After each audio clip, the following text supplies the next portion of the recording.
What really attracted me to eye research is the fact that we can see amazing.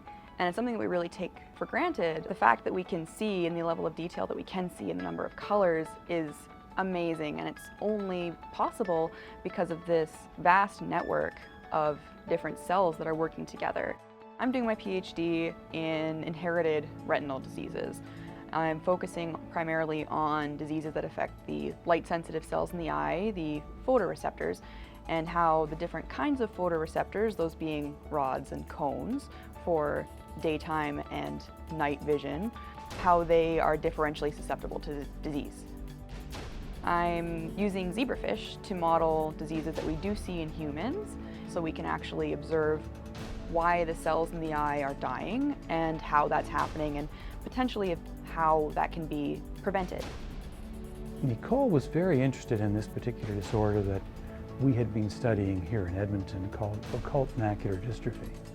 And it's an unusual disorder. And Nicole has taken on the role of modeling this particular change in the genetic material in the zebrafish to see why is it that the cones are predominantly affected. Zebrafish are a great animal model for vision research in general for a lot of reasons. They have a lot of conserved features to the human eye, so they have the same cell types in their eyes that we do, organized in the same general way. And very importantly, particularly for the research I do, is they have a lot of the daytime photoreceptor cells, the cones. So a lot of other commonly used animal models, like mice or rats, they're nocturnal, so they don't really have daytime vision that's like ours, whereas the zebrafish do. Knowing why this affects the rods and the cones in different ways as you manipulate it will be very important.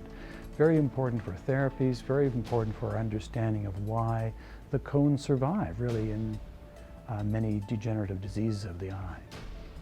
I hope that my research into how light-sensitive cells are becoming diseased and dying, that will be able to elucidate a mechanism and figure out how to prevent that from happening in humans. So that way, people who would otherwise be losing their vision and going blind, we could intervene and prevent that from happening or restore vision in some way.